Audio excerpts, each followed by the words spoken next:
Assalamualaikum warahmatullahi wabarakatuh. Hello everyone.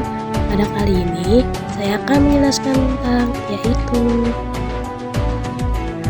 sejarah proses lahirnya Pancasila. Pancasila merupakan cerminan cita-cita luhur yang tertanam dalam budaya dan peradaban bangsa Indonesia.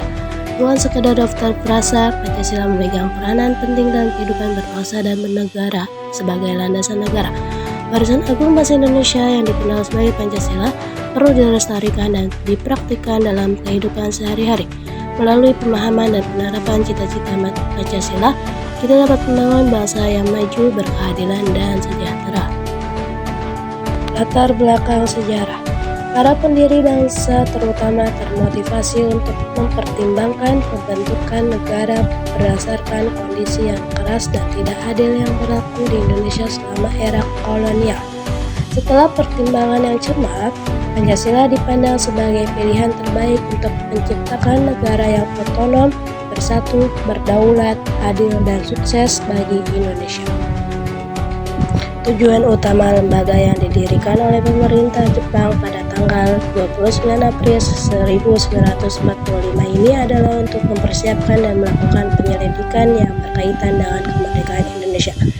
Meskipun didirikan oleh para penjajah, DPUPKI berfungsi sebagai wadah bagi para pemimpin nasional untuk mengembangkan sistem politik yang akan menjadi landasan Indonesia yang merdeka. Pidato lahir Pancasila telah meninggalkan warisan yang tak ternilai bagi bangsa Indonesia. Pidato ini menunjukkan kemampuan bangsa Indonesia untuk menghasilkan ide-ide cemerlang yang patut dijadikan contoh bagi semua orang. Prinsip-prinsip yang tertuang dalam Pancasila masih berlaku hingga saat ini dan menjadi landasan bagi pertumbuhan bangsa Indonesia.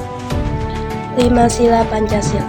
Titik balik yang signifikan dalam pengembangan prinsip-prinsip yang mendasari negara Indonesia adalah pidato Soekarno pada tanggal 1 Juni 1945. 5 prinsip yang dikemukakannya menjadi model bagi Pancasila sebagaimana yang berlaku saat ini. Sebagai landasan kehidupan berbangsa dan bernegara Indonesia, setiap konsep memiliki hakikat yang sama meskipun urutannya berbeda-beda. Yang pertama, kebangsaan Indonesia. 2. Internasionalisme atau perik manusia. 3. Mufakat atau demokrasi. 4. Kesejahteraan sosial. 5. Ketuhanan yang Maha Esa. Dalam sejarah pergerakan kemerdekaan Indonesia, Panitia 9 memegang peranan penting.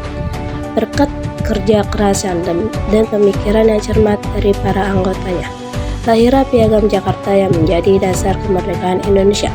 Selanjutnya, Piagam Jakarta direvisi menjadi pembukaan Undang-Undang Dasar 1945 sebagaimana yang berlaku saat ini. Perubahan Piagam Jakarta.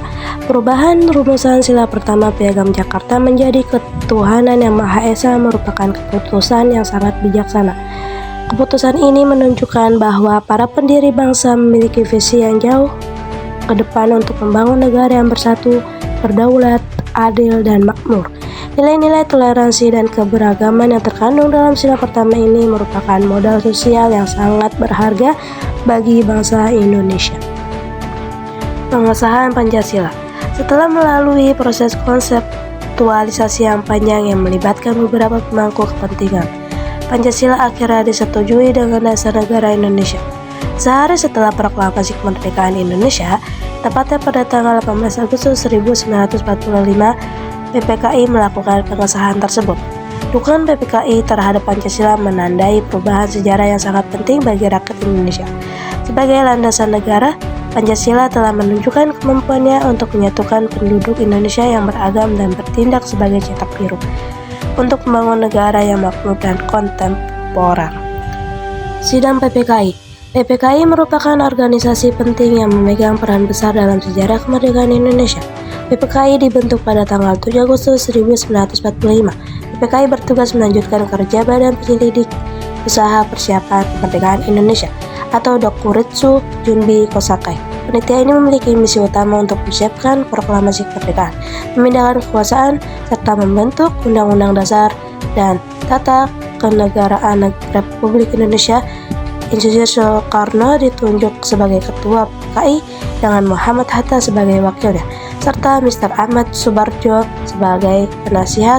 Tugas besar yang diemban oleh PPKI menjadi fondasi penting dalam pembentukan negara Indonesia yang merdeka.